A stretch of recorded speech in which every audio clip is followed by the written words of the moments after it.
Hi అండి. రీసెంట్‌గా బుక్య గౌతమి అంట. ఆవిడ government school teacher. Government school teacher అయ్యుండి ప్రైవేట్ స్కూల్స్‌ని ప్రమోట్ చేస్తున్నారు అని చెప్పి ఆమెని సస్పెండ్ చేయడం జరిగింది. సస్పెండ్ చేశారని అంటున్నారు కొంతమంది. అలాగే జాబ్ నుంచి తీసేశారని అంటున్నారు కొంతమంది. ఓకే. ఆమె ఒకవేళ నిజంగా ఆ పని చేసుంటే అది మిస్టేకే. తప్పే. కాబట్టి ఆమెని జాబ్ నుంచి సస్పెండ్ చేశారు. ఓకే. మంచి పని చేశారని అనుకుందాం కాసేపు. ఇక్కడ నేనొకటి అడుగుతా. ఎంతమంది గవర్నమెంట్ స్కూల్ టీచర్స్ వాళ్ళ పిల్లల్ని గవర్నమెంట్ స్కూల్స్‌లో చదివిస్తున్నారు? కామెంట్ చేయండి తెలిసిన వాళ్ళు. ప్రతి ఊరికి కూడా గవర్నమెంట్ స్కూల్ టీచర్ ఉండే ఉంటారు కదా! ఊర్లో ఒక్కరైనా సరే. వాళ్ళ పిల్లలు ఎక్కడ చదువుతున్నారు అనేది కామెంట్ చేయండి. ఎంతమంది గవర్నమెంట్ స్కూల్ టీచర్స్ తాలూకా పిల్లలు కాన్వెంట్‌లో చదువుతున్నారు. ఐ మీన్ ప్రైవేట్ స్కూల్స్‌లో చదువుతున్నారు. ఎంతమంది గవర్నమెంట్ స్కూల్స్‌లో చదువుతున్నారు అనేది ఒకవేళ ఎవరి దగ్గర లెక్కలుంటే కూడా చెప్పొచ్చు. ఇప్పుడు గురువంటే దిశానిర్దేశకుడు. మరి దిశని నిర్దేశించాల్సిన గురువే తన పిల్లల్ని గవర్నమెంట్ స్కూల్స్‌లో కాకుండా ప్రైవేట్ స్కూల్స్‌లో చదివిస్తున్నప్పుడు మిగతా పేరెంట్స్ అందరూ కూడా గురువు ఏది పాటిస్తున్నారో అది పాటించడానికి ట్రై చేస్తారు కదా! ఫాలో అవుతుంటారు కదా! ఈవిడ చేసింది కరెక్ట్ అని నేను చెప్పట్లా. ఆమె మిస్టేక్ చేసింది. సో, ఆమెకు పనిష్మెంట్ పడింది. మరి అలాంటి మిస్టేక్స్ చేసేవాళ్ళు చాలా మంది ఉన్నారు కదా! సరే కాసేపు స్కూల్ టీచర్స్‌ని పక్కన పెడదాం. Government hospital doctors, government doctors ఈ రోజుల్లో ప్రతి ఒక్క గవర్నమెంట్ డాక్టర్‌కి కూడా ఓన్‌గా ఒక ప్రైవేట్ క్లినిక్ ఉంటుంది. ప్రైవేట్ హాస్పిటల్స్ నడుస్తున్నాయి. ప్రాణాలు నిలబడతాయి. అదొక దేవాలయం హాస్పిటల్ అనేది. At the same time school కూడా అంతే దేవాలయం లెక్కే.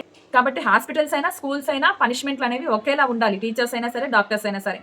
అంతేగాని అమాయకుల్ని లేదంటే వెనక అండాదండ లేని వాళ్ళని ఒకలాగా చూసి సమాజంలో పలుకుబడి ఉన్న వాళ్ళని, డబ్బులున్న వాళ్ళని ఒకలాగా ట్రీట్ చేయకూడదు అనేది నా పాయింట్. హాస్పిటల్స్ లో మనుషులకి ట్రీట్మెంట్ జరుగుతుంటది. సో ప్రాణాలు నిలబడతాయి మంచిదే కదా! పోయేదేముంది అని అనుకోవచ్చు.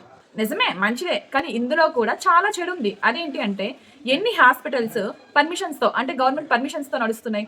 ఇక మెడిసిన్స్ డాక్టర్స్ ట్రీట్మెంట్‌కి తీసుకునే మనీ అయితే నమస్కారం. సో ఆ రేంజ్‌లో ఉంటున్నాయి. 10,000లో తేలిపోయే ట్రీట్మెంట్‌ని లక్షల్లో చేసే హాస్పిటల్స్ ఎన్ని లేవు? ఎన్ని కార్పొరేట్ హాస్పిటల్స్ లేవు చెప్పండి? మొన్నటికి మొన్న కిమ్స్ హాస్పిటల్‌లో ఒక పేషెంట్ గురించి వాళ్ళ కూతురు చక్కగా జ్వరం అని చెప్పి మా అమ్మగారిని తీసుకొస్తే చంపేశారు. తర్వాత 'ఠాగూర్' సినిమాలాగా నాటకాలు ఆడారని మొన్నే కదా చూసాము. సో ఇలాంటి హాస్పిటల్స్‌ని ఎందుకు మరి ముయ్యరు? ఎందుకు అలాంటి డాక్టర్స్‌ని ముయ్యరు? ఆపరెందుకు? అయితే తెలియక చేస్తే తప్పు ఒప్పైపోతుందా అని అనుకుందాం పోనీ. కాదు. కానీ తెలిసి ఎంతోమంది పర్మిషన్స్ లేకుండా నడుపుతున్న హాస్పిటల్స్, డాక్టర్స్ ఎంతోమంది ఉన్నారు. ట్రోలర్స్ అయినా సరే, కామెంట్స్ చేసేవారైనా సరే, ఒక ఉపాధ్యాయురాలయ్యుండి రీల్స్ చేయడం ఏంటి, రీల్స్ పిచ్చేంటి, ఇన్‌ఫ్లుయెన్సర్ అవ్వడం ఏంటి అని ఇన్‌ఫ్లుయెన్సర్ అవ్వడం ఏదో తప్పులాగా మాట్లాడుతున్నారు. ఇక్కడ మీరు మాట్లాడాల్సింది ఆమె చేసిన మిస్టేక్ గురించి. ఒక టీచర్ అయ్యుండి ఆమెకి ఇంక ప్రైవేట్ లైఫ్ ఉండకూడదు, ఇంకో ఇష్టాలు ఉండకూడదు అని ఆలోచించే మైండ్ సెట్ ఉంది చూడండి. అది తప్పని నేను అంటాను. ఆపేయండి. అయిపోయింది. తప్పుకి శిక్ష పడింది. సోషల్ మీడియాలో చేసే ట్రోల్స్, కామెంట్స్ ఏవైతే ఉంటాయో అది ఒక ఫ్యామిలీని ఎఫెక్ట్ చేస్తాయి. ఒక మనిషి తప్పు చేస్తే అది తెలిసి చేసినా, తెలియక చేసినా తప్పు తప్పే కాబట్టి ఆ తప్పు వల్ల వాళ్ళ ఫ్యామిలీ, పిల్లలు ఎఫెక్ట్ అవ్వకూడదు అనేది నా ఒపీనియన్. ఏమైనా మిస్టేక్ మాట్లాడుంటే క్షమించండి.